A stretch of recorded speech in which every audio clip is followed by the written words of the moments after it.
Peter, thank you for hosting us here. Great to be at A2 Jazz, and I mean it personally. It's one of the nicest festivals I've ever been. It's great to see the population driving, being there, smoking, not putting the... I mean, amazing.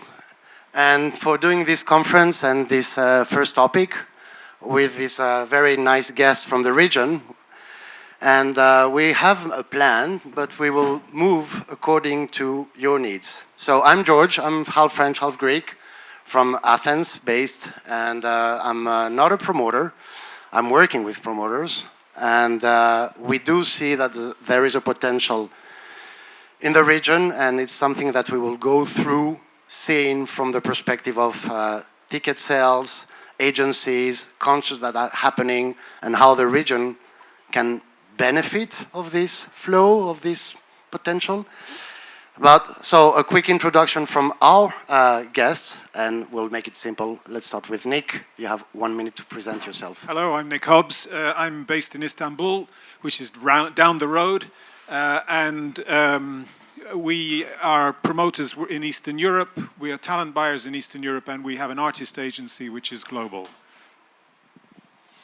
Elena. My name is Eleonora Mihova. I'm CEO of the Ticket Station, but also I'm event manager at Eventim, the biggest live music promoter in Bulgaria. I think that's enough. Hello, I'm Vlad Enachescu, and I'm CEO of Eventim Romania. Actually, I think I'm the newest in the market because I just joined Eventim at the beginning of the year. But I'm coming from the industry more or less. I used to work in television over 25 years, so I'm somehow connected with what's happening in sports and entertainment as well. Fantastic. Some question for the audience. Artists, raise your hands, please. Okay. Promoters? Venue managers? Okay. Labels? Okay. So artists is like the mass audience here today. Are you aware that people are saying that we are the next promised land? No. Did you know? Yes, of course. Duygu from Turkey. Okay, well, let's make a small roundup, like what's going on. Yeah, the idea is like what is happening in the region. Is it real? Is it a momentum? How can this translate? Which are the angles which allow somebody to say that there is a momentum? And I will start with you, Vlad, right? With the trends in ticketing, which eventually shows a movement. Definitely, yes. I would say that even if I'm not involved in this, I saw it as a spectator, but now going deep into the situation with the numbers and things. I think the Southeastern Europe, it's increasing a lot, and probably what I'm thinking right now, it's because of the audiences, because of the people. In the Western Europe, they are somehow used with big events, big festivals, big shows, big artists coming there. But in Eastern Europe, they are coming more and more often, and I can tell you that there are a lot of examples that the stadium shows are sold out in 24 hours. Metallica is going to happen soon in Romania, for example. And yeah, I think the people are eager to see big stars in the country. Right now, I think it's also easier for the promoters to bring new stars and top famous artists in Eastern Europe, because it's easy to fly, to arrive, Schengen area also for us in Bulgaria from now on. So even from the production point of view, it's easy with the trucks and everything. It's easy to organize everything. So from this point of view, I think Romania is also providing a very good festival, and one of them are top across Europe, and people are come and see more and more often from this point of view. So I think it's a new promised land because the people are eager to see new faces in town. So to make this straight, it's a promised land from the Western or Occidental promoters? Yes, and also for the local ones. And there's the audience that is ready and in position to buy those expensive tickets? we have also this some barriers here, I have to say, because I'm strict related to the Romanian market, which I know the best, of course. I see there are a lot of events. Some of them are very, very good and top. Some of them are not so good.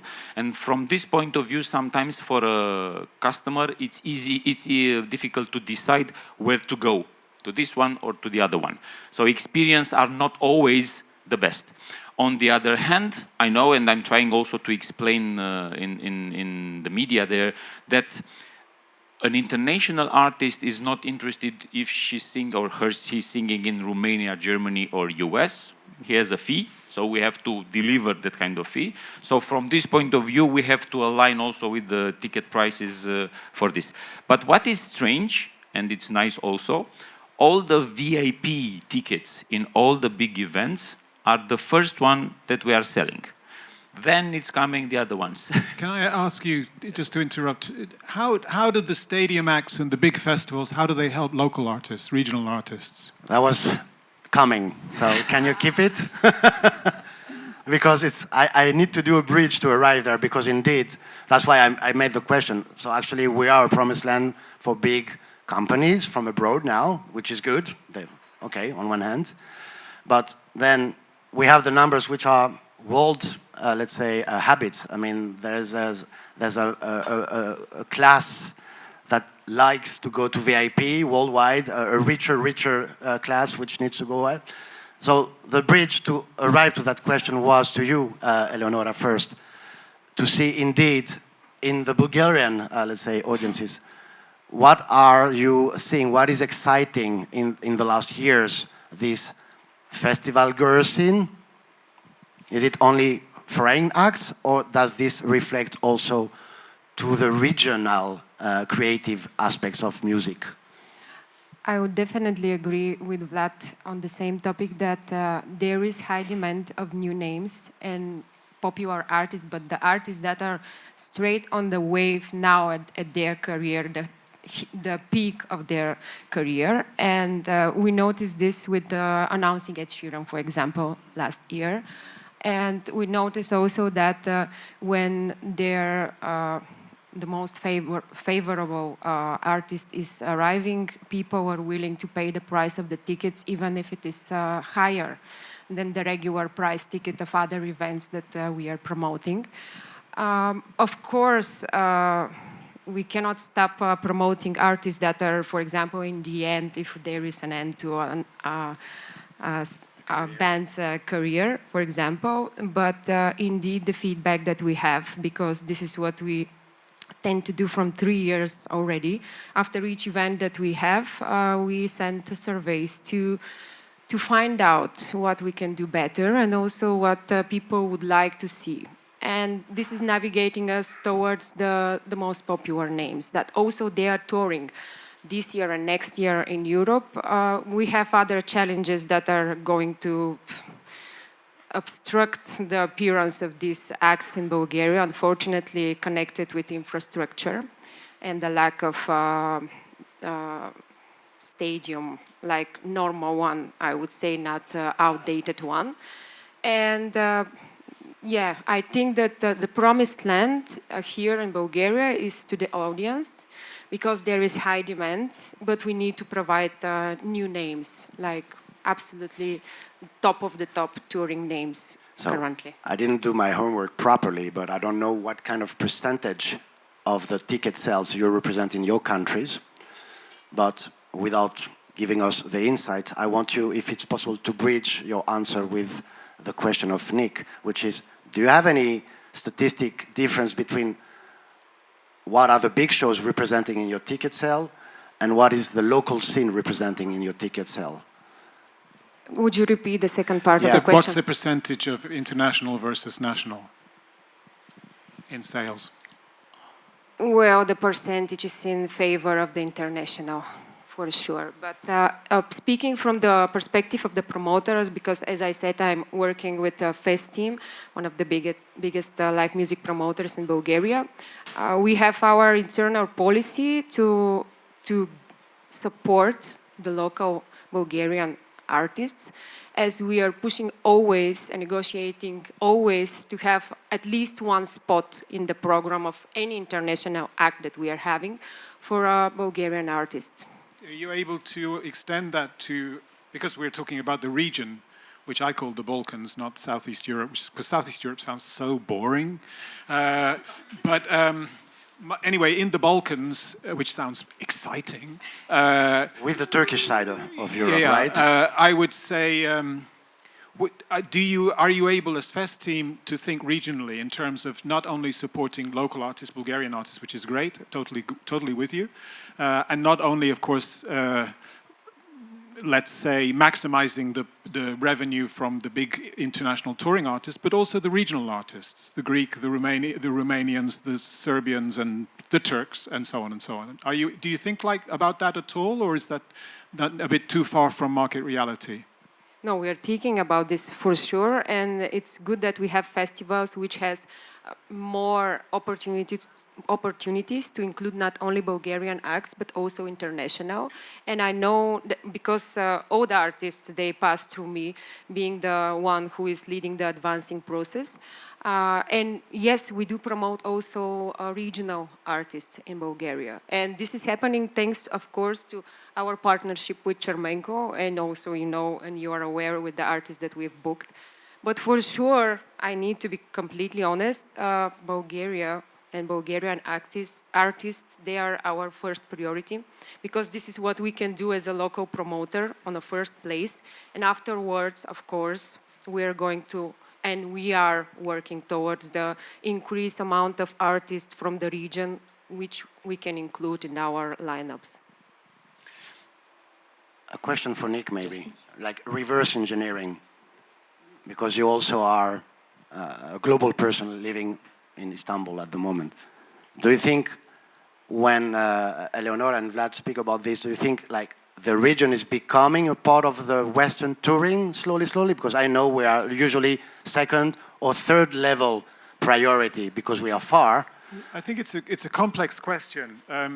On the one hand, yes, obviously, because big shows are coming to the Balkans. The stadium tours, like this year in Bulgaria, there's Guns N' Roses, Justin Timberlake, Robbie Williams, that I know about. So those are pretty big.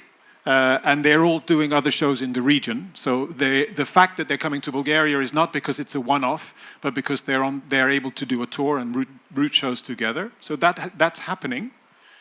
It's complicated for lots of reasons, which I don't think. But it happens. I think it happens a little bit less, maybe on a lower level. It's a weird effect, but it also happens, of course, on other artists are playing at a club level or a concert hall level or theater level. They can also tour. What doesn't happen so much? One of the things which differentiates this region is that it's not all EU. So there's Schengen, Romania, Bulgaria, Schengen, Greece is Schengen, but Croatia is Schengen. But Serbia, Albania, Macedonia, Turkey are not Schengen, or not even EU.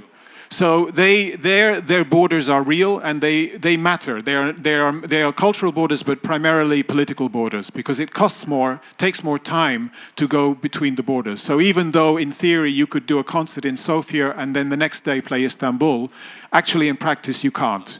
You need to have at least one day just to get through the border, and that's a cost. And so that limits. And it's the same when you leave Istanbul. You have to lose another day to get to Greece. So it's 2 days extra to play Istanbul. So then you don't play Istanbul. That's what normally happens. And it's a little bit the same with Belgrade. It suffers in the same way. So I think that's a practical thing which will only change when the whole of the Balkans becomes part of the European Union, which I hope will be tomorrow, but it won't be, especially because of anyway. So no, I mean Serbia is fucked up and Turkey is fucked up, so it's going to take a long time. Well, it's obvious there. I mean, other countries are fucked up. It's just not seen yet. Yeah. Anyway. So I think the more important point is, if you look at it from a global blah blah touring point of view, there's the primary markets. They don't change. They are still the primary markets. It's New York, it's Los Angeles, it's London, it's Paris, it's Berlin. They are the primary markets. So if a band is coming to do a short tour, that's what they focus on. So we are secondary markets. May I disagree a bit? Because they have extended from those capitals to many other cities. I mean, you sure. see, and again, to do now reverse engineering, we're speaking about growth in the region. But is it at the moment in the region or in the capitals only? What's going on outside of the capitals? Plovdiv. Solun, yeah. Well, it's a question, you had a question, so I'm making the question I wanted for you, and you can combine it with your answer or question. Yeah. The trends. So the growth, is it spreading indeed across the countries, or is it limited to the few spots? I think it's, speaking also about Romania, it's definitely increasing in the other cities as well. And this is mainly what Eleonora said, that we are lacking infrastructure. For example, Bucharest, which is the capital of the country, doesn't have a proper indoor hall over 4,000 seats. So, which is bad. We can't organize any big shows in capital. For this reason, the reason, for example, we are moving top events in Cluj, or even starting with next year in Brasov, because they are building new halls there, 10,000, 12,000 seats or more. So big events can happen there. The growth, I feel it across the country, that's clear. And coming back also with Nick's questions, that we are also pushing Romanians and local artists to promote them.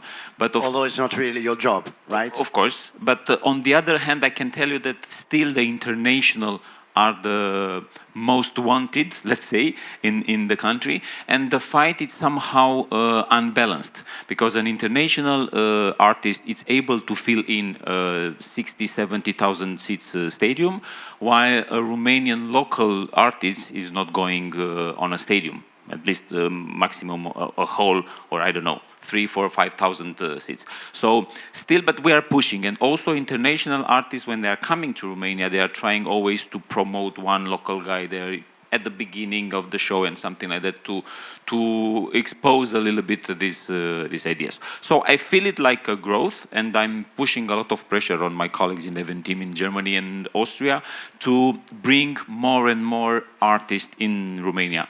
You said about Ed Sheeran, we had it also last year, and it was a top event, outstanding, very quick selling, and everybody's asking, bring more artists like at this level. One thing I'd say, there is an advantage to having borders.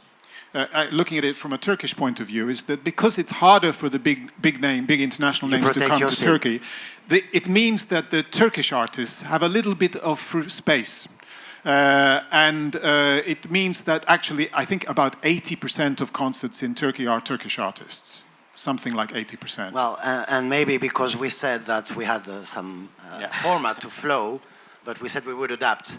So let's play a bit the devil's advocate, because we are here with an audience which is not coming here for Ed Sheeran. I mean, you can go in for Ed Sheeran, but okay. Ed Sheeran the new Ed Sheeran, Bulgarian Ed Sheeran might be in the audience, though. Yeah, well, that is a format, right? I mean, so in let's say, seen from the perspective of the Bulgarian artist, the Romanian artist, Turkish artist, or Greek artist, this growth, is it an asset that is growing with the foreign? I mean, your point for me is very real. I mean, we see statistics in countries that the rest of the scene is shrinking. I mean, it's complex. It's not due only to the big shows. But since, you know, the lack of infrastructure in the region, the lack of, you know, monetization for all the... I just want to qualify this, because it's a very important point. The big shows do have a negative effect. They have a think so? Yeah, they have a positive effect on the profitability of being a promoter and a ticketing company and infrastructure provider, stage provider, etc., etc. But they take money out of the whole scene, because the consumer is... The consumer doesn't have unlimited resources. So if the consumer is spending 100 euros to see Robbie Williams, they are not spending that money on local artists or smaller artists in general. And the consumer will tend to make choices, you know, and if there's a big festival with big international headliners, oh yeah, I've got to go there, blah, blah, blah, that means the smaller festivals with smaller headliners might suffer and are suffering. And it's not just a Balkan thing, that's a global effect. I'll use maybe a case study, so maybe it's just an exception. But in Greece, we have an artist called Lex. He has no promoting agency. He has no one. He's not in any circuit. And he's the case study because he's selling 25,000 tickets in one night. So it's not Metallica, 80,000 tickets in 1 hour, but it's still 25,000 tickets in one night. And I'm wondering, is it the role? So you're not the right companies to ask you because you're not export offices, you're not. But the reason why I ask if you know the percentage is that if the percentage in Greece, I don't know if it's 80-20 like in Turkey. 70-30, I guess. But I know in Greece we still have a very strong Greek scene. It doesn't mean large-scale, big stadiums only, but it means all the year-round venues, good festivals, 10,000 plus minimum 4 or 5 times a year. And also the international names, 9 out of 10, more than 9 out of 10, 19 out of 20 only play Athens. A little bit they play Thessaloniki. And not Olympic stadiums. Yeah, and a little bit Thessaloniki and almost never anywhere else, except maybe DJs on Mykonos or something. I know in Greece the 3 main companies of ticketing are trying either through CSR or through conferences to stay in balance with the local scene. And there's a big fight through the ticketing companies, which is for us maybe good. I don't know in Romania and Bulgaria.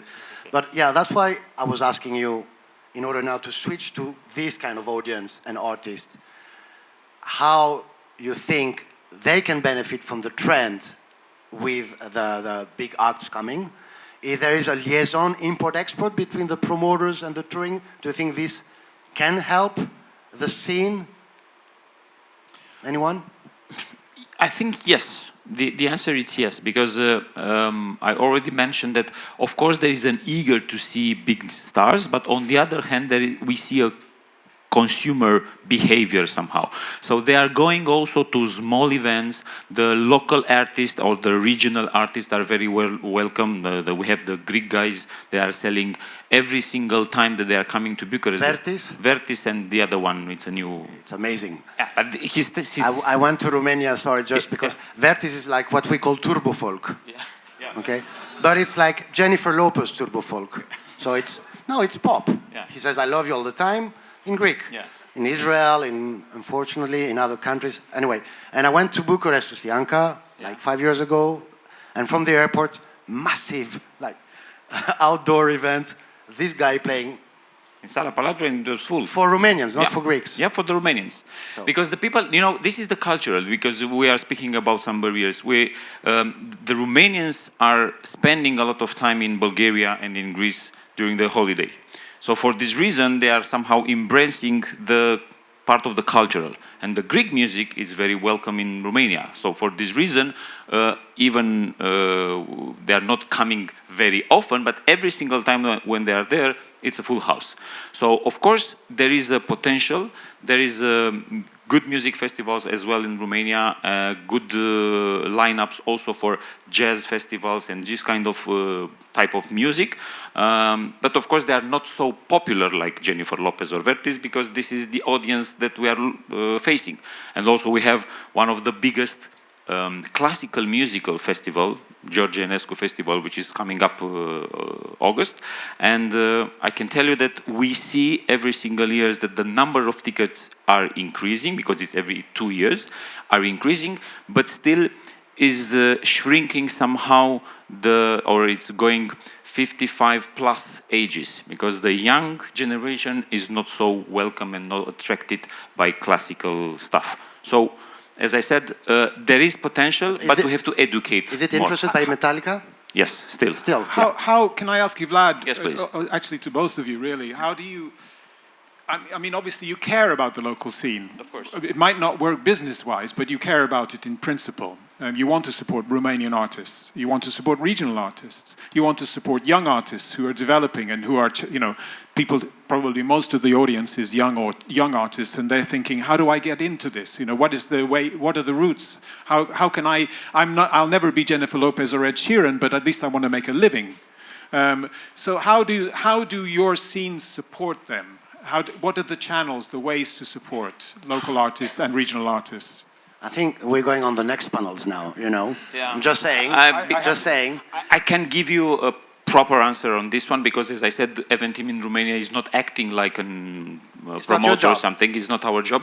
But at least we are trying to connect people with the local promoters because, you know, it's an industry. Everybody has to win out of this.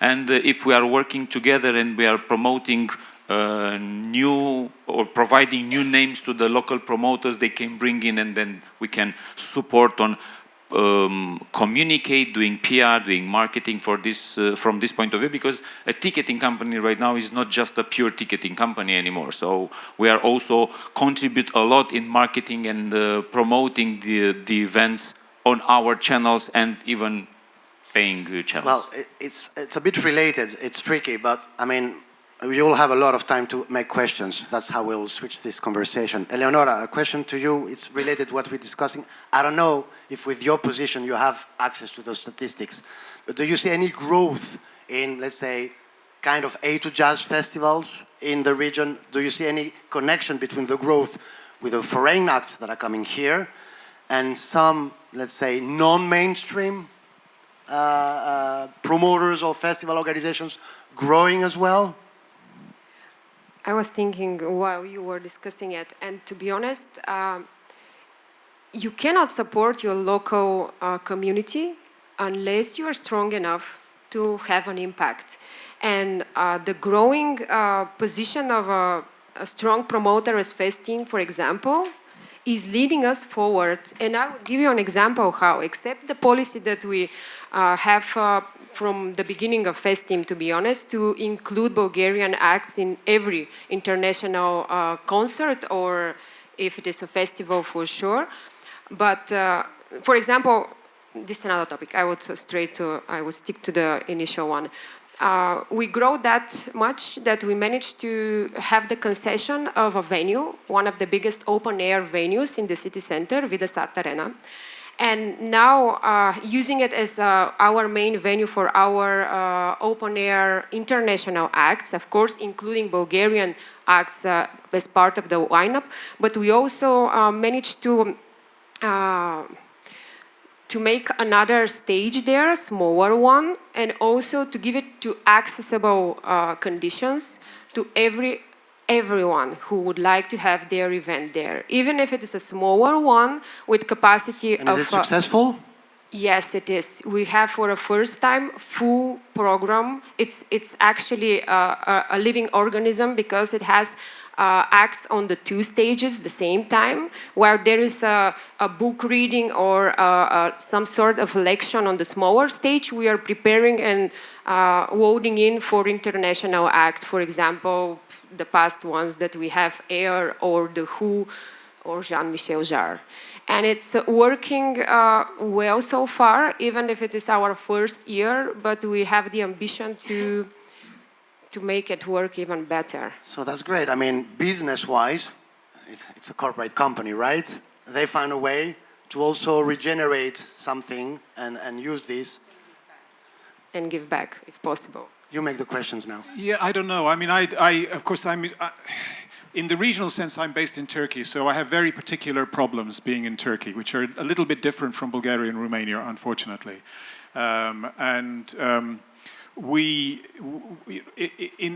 What I feel is a bit missing from this equation is the region. I think that's, I still feel that Greece is primarily, apart from the international artists, which are the same everywhere more or less, Greece is primarily for Greeks. It's very few Turkish or Bulgarian or Romanian artists are playing in Greece. Very few Greek artists, apart from Vertis, are playing in Romania or Bulgaria or Turkey, and so on and so on. Not true.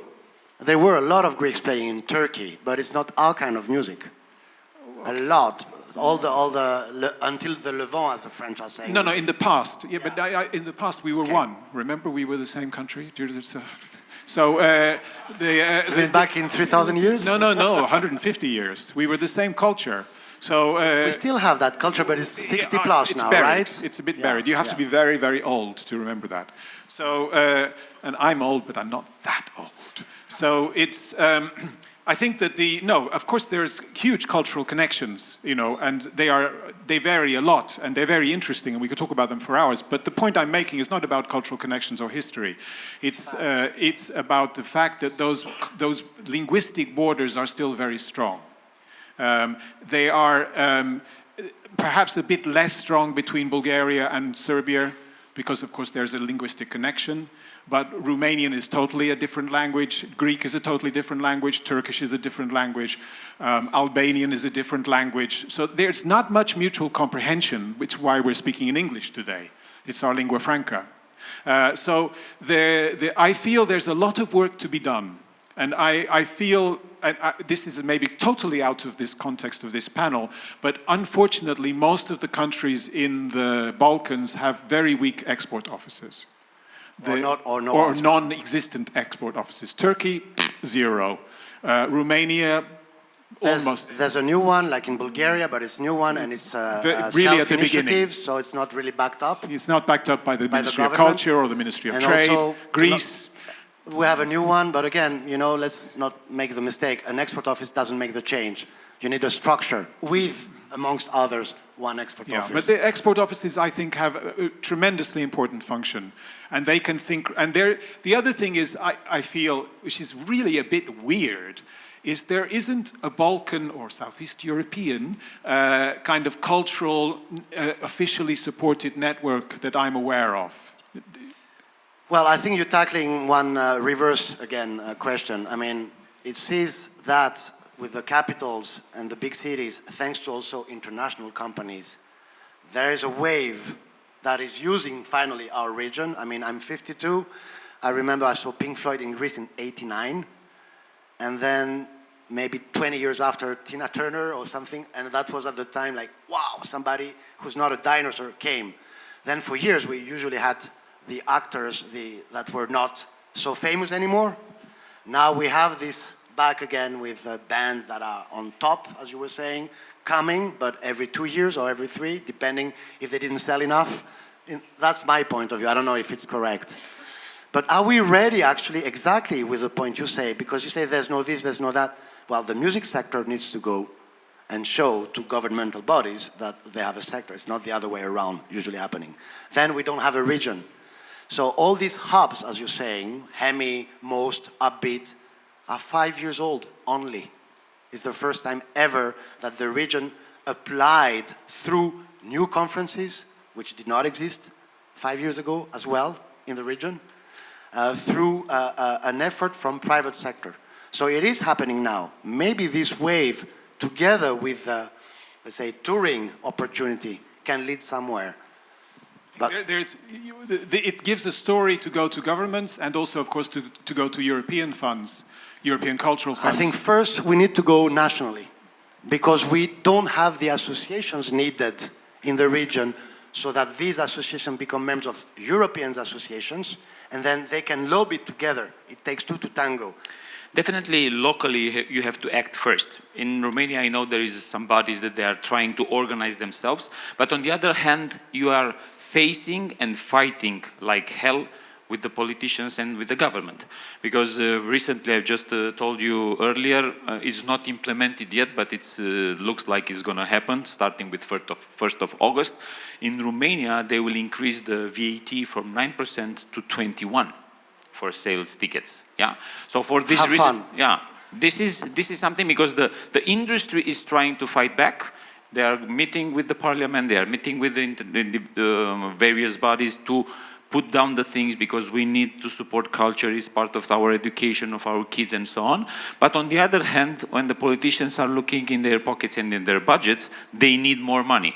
But they are not understanding that increasing the VATs for these kinds of services will not increase the money in their pockets because naturally the tickets will not be able to be sold like it used to be, and you're put higher taxes but for a lower amount of money, which is more or less the same or even worse.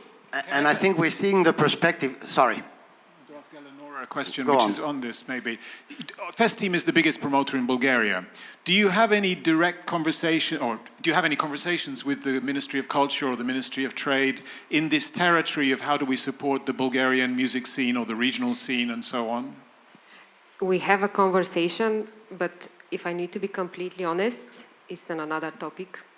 And the topic is infrastructural, because as we mentioned, we don't have up-to-date stadium, and we cannot have Metallica or Dua Lipa or even Coldplay or Justin Timberlake because of the out-of-date stadium that we need to work on. We're particularly talking about local artists. No, for the local artists, at least not that I'm aware of. It is possible to be happening on separately, led by our CEO, but the hottest topic that we are actually leading 9 months already with Ministry of Sports and also the finances is to extend the entrance of the national stadium so a truck may enter inside and deliver the production that a big artist is carrying with. So it's another problem that we are trying to fight currently, if I need to share. Good. Do you have a promoters association in Bulgaria? Yes, we have. Do you have an association for the ticket sellers? I'm not aware. Any No, venue association? no, not that I'm aware of. Festival association?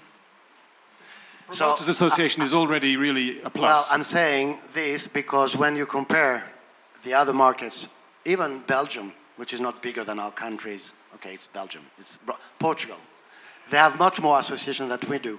So all these associations together, they are not working with the Ministry of Culture. It's not about culture, it's about business. Sorry, okay? So this lack of infrastructure, do you think that, I mean, there is no country, as far as I know, that has a clear statistic about the ecosystem. I'm not saying live industry, I'm not saying recorded industry, I'm saying what is the music sector representing?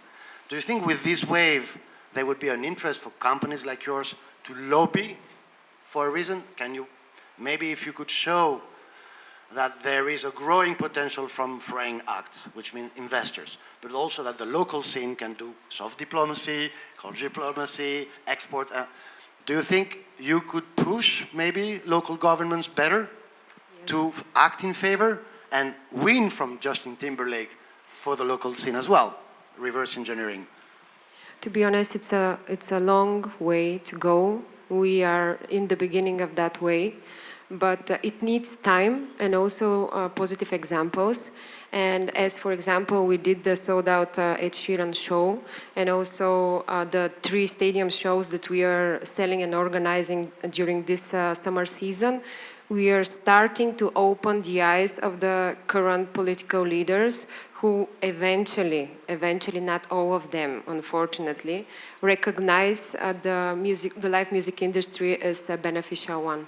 Because we don't have statistics, nobody is counting the benefits in the local municipality, for example, or the government itself from such a major act that we are organizing. And also what I've noticed from Ed Sheeran, for example, is that also the local business is not with open eyes too. And we have a long way to go, because if we start working as in unity, if we unite and start providing the services that we've seen in other parts of the world and Europe, this would bring new reality, honestly. And it is a long way, but we are on it. And the best part that I may share from our experience is that we have not only followers, but also partners with whom we are moving forward. And I may say that for example, Festim is working for more than 5 years very actively in the country, but for the last year we have actively worked in Sofia. And with none of the help of the municipality, because nobody recognized anything from that side. Yeah, you're not culture for them, right? You are maybe we're not important, but this is changing, and dialogue had started.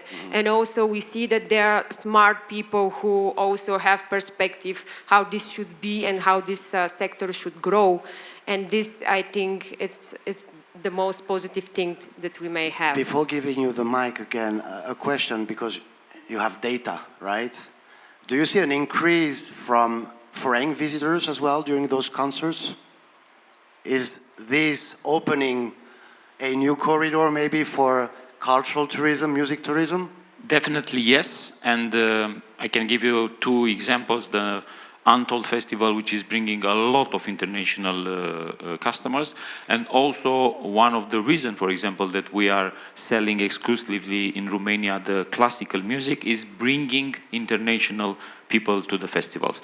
Because of our international coverage, we are able to bring from Israel, from Australia, and from US every single 2 years important number of people coming to Bucharest and watching the classical music festival. Definitely yes, and I think also that I'm also being neighbors. It's clearly that even the politicians are thinking more or less the same.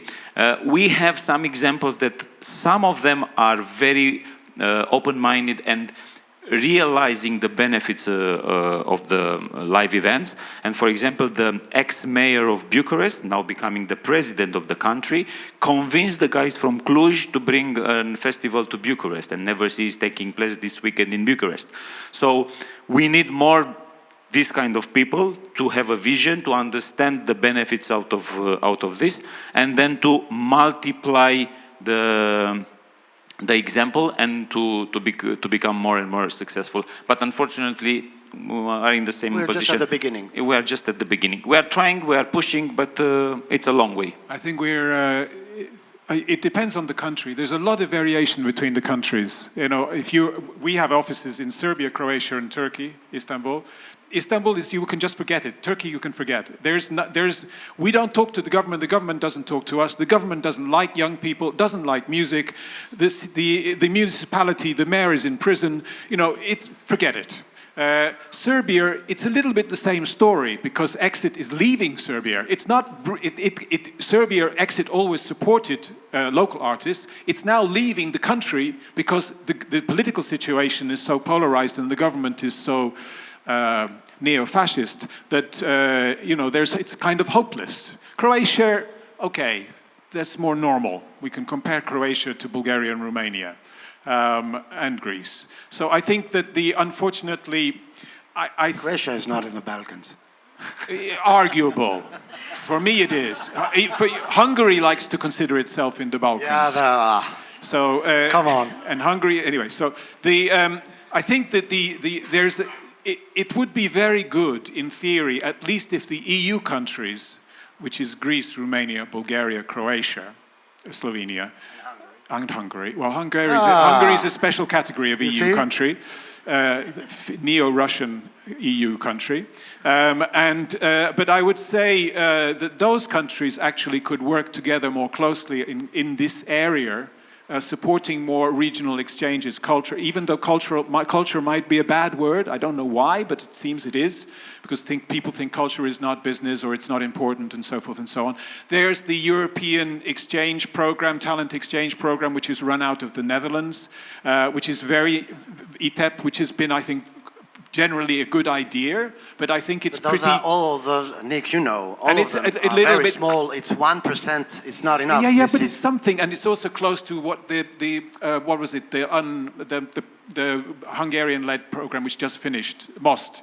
MOST did something very similar for the region, and it was a really good. That's what I said. MOST and HEMI were the first time ever large-scale Creative Europe projects. We're focusing on the region. So the first time ever, I mean, the exact, you know, the ancestor of Creative Europe was Kaleidoscope, like 20 years ago. We started working in 20 years, there were only two, sorry to interrupt, it's just to say that we cannot expect others to do the thing for us. There are some tools, there are some platforms, but it shows, and this is maybe a wrap-up to give the floor, that we need to act in our territories.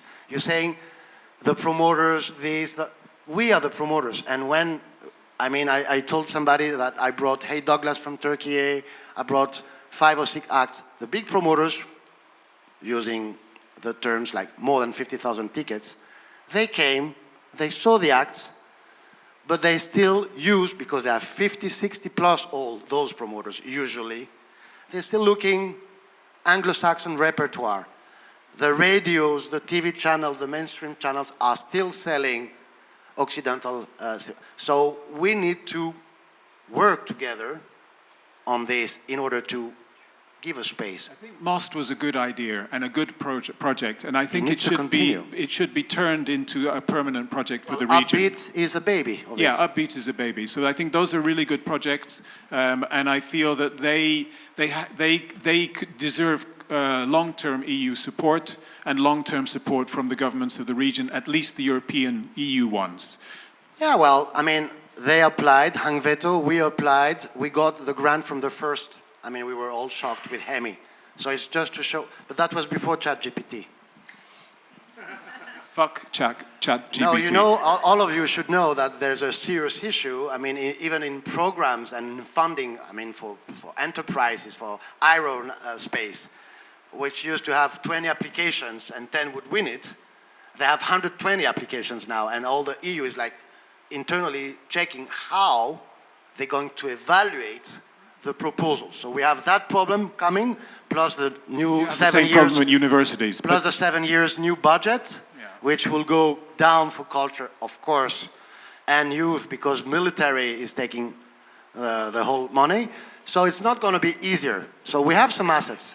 We're not facing the old school picture, Romanian, Bulgarians, Greeks. I mean, we're not the bad guys from the Balkans anymore. Not yet there. But, okay, there's a growth. We have to work from bottom up. I mean, we are the professional that needs to go to our governments and manage to speak with Eventim, even if we don't have anything in connection, and continue this wave. What do you think? The promoters' associations are very important in that. If the promoters in Bulgaria talk to each other and they have a vehicle where they can forget that they're competitors but also act in the common interest, that's a huge step. Does it work in Bulgaria? Same in Romania. Huh? Does it work, the promoters' association? Yes, are they effective? We don't have a general assembly, but we have non-formal meetings that are helping a lot. And it is very hard to put aside that we are competitors, especially if you are the leading one. Everyone wants to be the leading one.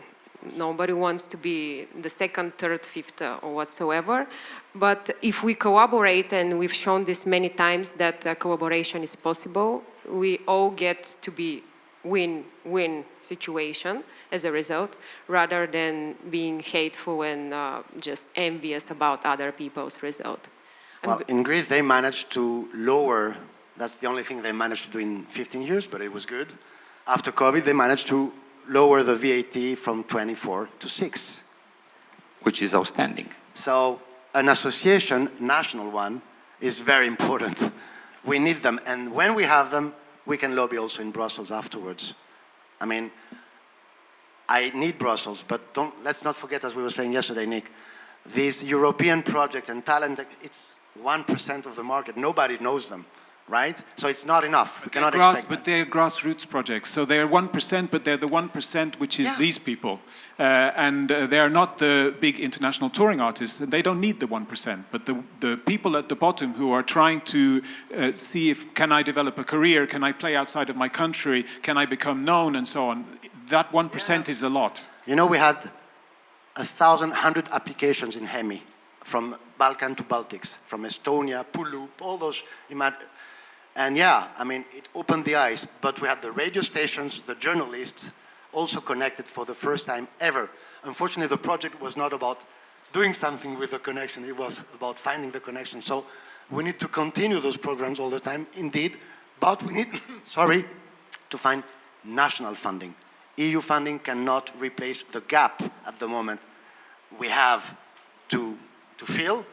On the other hand, I think we don't need to reproduce the other models. And since we're starting from scratch, you with new stadiums and new infrastructure, the best is yet to come. And it's not about, new stadiums are great, I totally get it, but new clubs or the new 4,000 capacity venue in Bucharest, which is really important. True. Those Or are the good 400 venues. capacity as well, because Those are they the suck venues usually. which the local artists might play. They're not going to play the stadiums.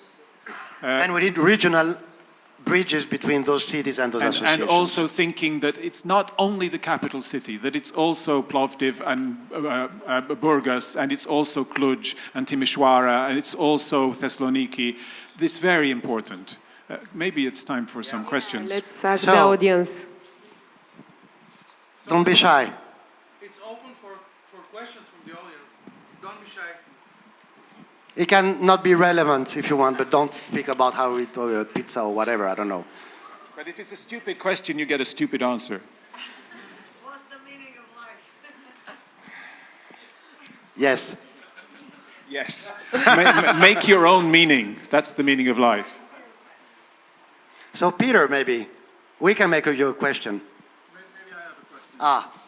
For Nick then, because you were talking so much about local artists.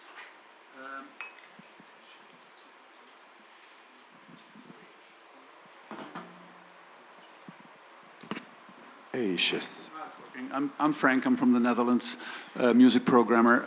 For Nick, talking about local artists, can you inform us a little bit more, because I do not know you or Charmenko. Can you tell us a little bit more about what your company does for local artists and how you do it? Okay. As an agency, it's simple. We represent local artists. We work with one Bulgarian artist, maybe two. We work with about 5 or 6, or maybe more than that, Turkish artists, some of them living abroad, some of them not. Turkish stroke Kurdish, actually. We work with artists from other countries in the region, and as well as, of course, from the wider world. So that's a very practical way. When we feel that the artist has export potential, let's say, or international potential, then we like the music, then we work with them if they want to work with us.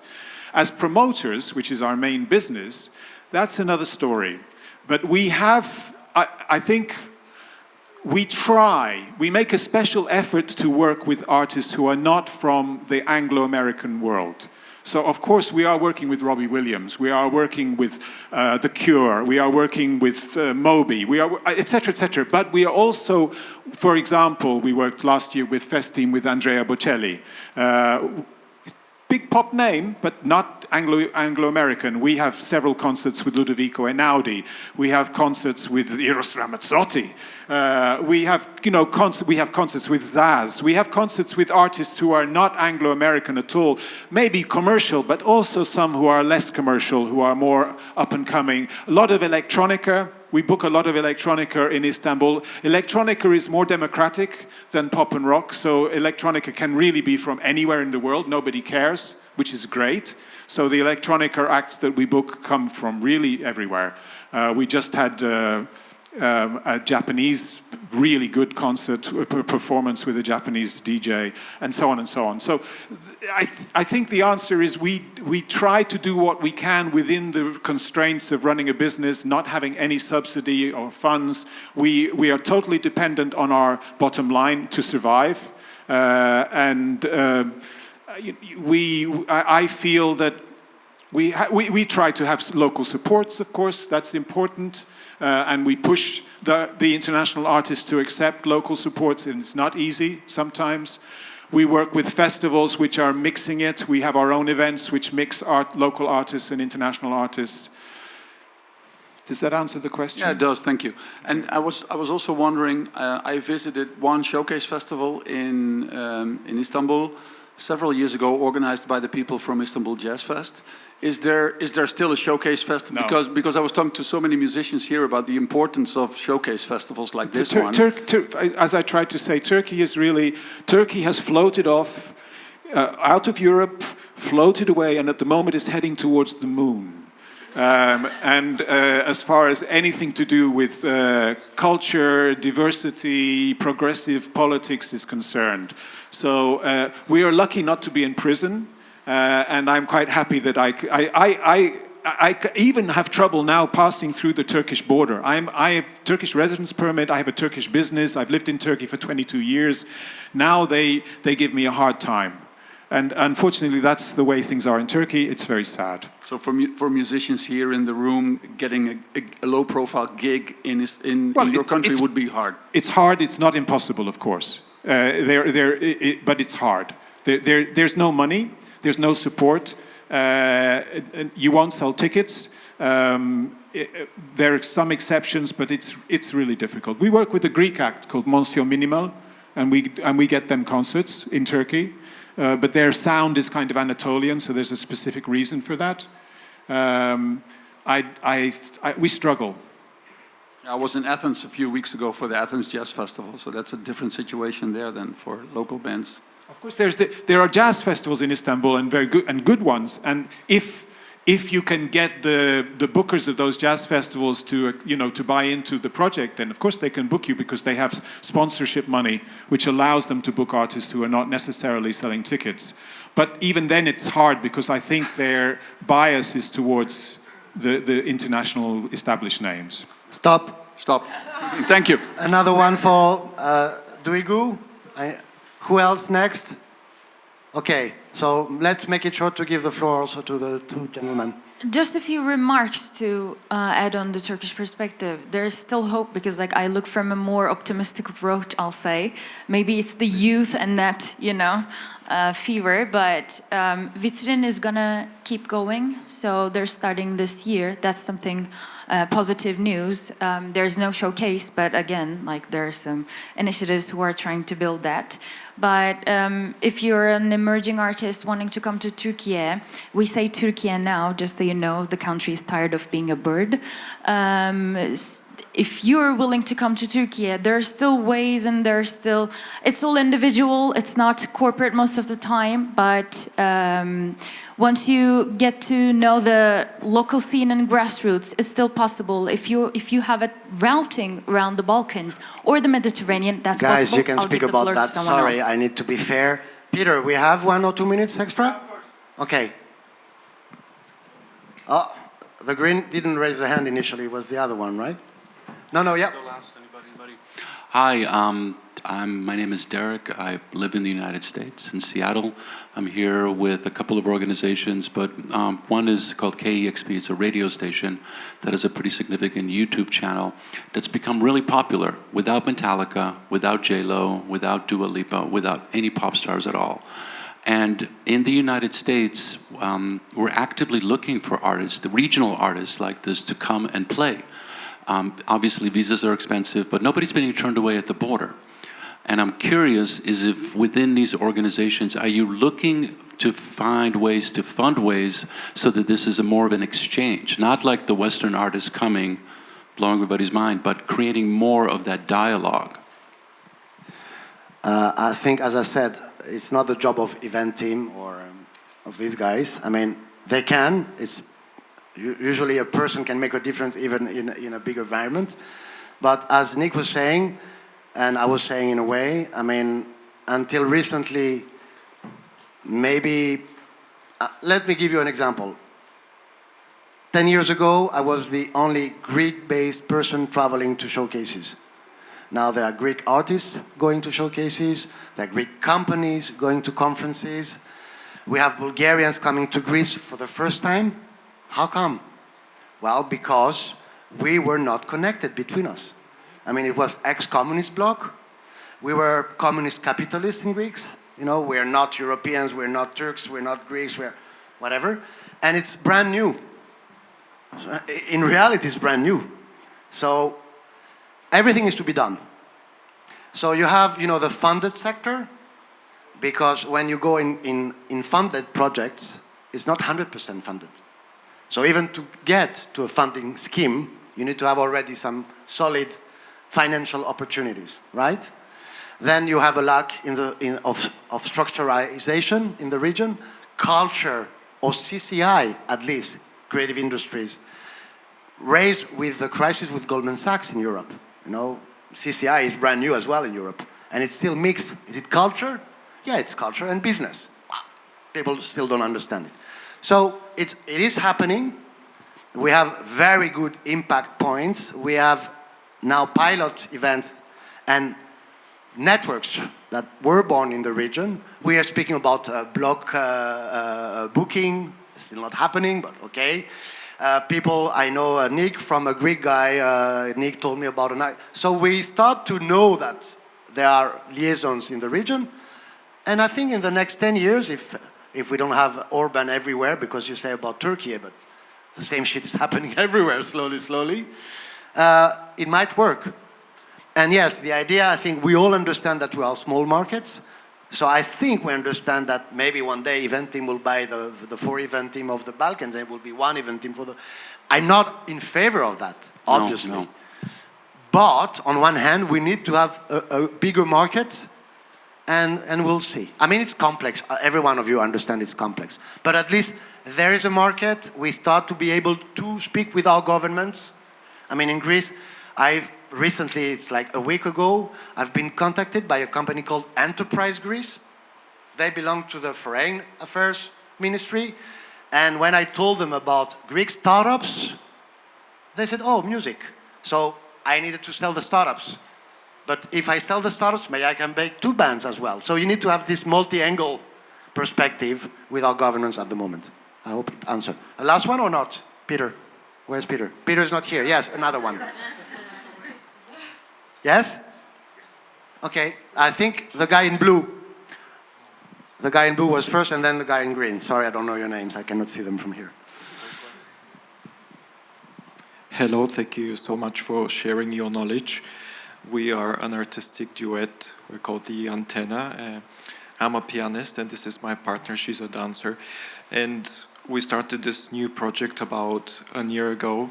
So do you have any recommendation for how to make connections, how to find the right promoter? Because we're quite alien. I'm classically trained, but my music is kind of anime, impressionism, and she's super modern, like whacking kind of contemporary dance. I can answer this one if I may. Yeah, Thank you. normally we should cut because it's in many panels afterwards. But yeah, it comes up a lot. It's a natural question. It's totally understandable. I mean, you have to network like you are now, networking, and you're here at this conference. Yeah. You have to network like hell. You have to be incredibly persistent, really persistent. You have to believe in what you're doing. It also question yourself. Am I presenting the right Yeah, things? I mean, it's you know, infernally competitive scene. So you have to stand out, and it doesn't mean you have to be super pushy because that might alienate people. But you have to be, you know, self-belief is terribly important, and the networking, communicating, meeting people, learning, asking questions, being present, playing showcases, all of that stuff, as much as you can deal with, is what you need to do. And release records, release music. I want to complete Nick saying this morning we had the luck, some of us, to do speed meetings. And really, I mean, I'm 52, so I'm in the music business for 25 plus years. And the first thing, if I was a promoter and I didn't hear you, would be to ask, what do you sound like? You know, it's normal, right? I mean, what kind of genre are you? Imagine a labeled record store. Where would you be next to which artist? And this morning I've asked almost 10 bands, which I couldn't hear yesterday, where no one could answer what they sound like. And then the next question was, why I'm asking you this? Because can you tell me a band that sounds like yours in Greece, in Bulgaria? None of them could tell me that. So do a market research, man. Go and see what's going on in the next countries. And lie. You have to lie a lot. Make it up. You know, he's easy. He's looking for. He wants you to tell him what you sound like. It doesn't matter if you sound like that or not. Just tell him something. Say something. Yes.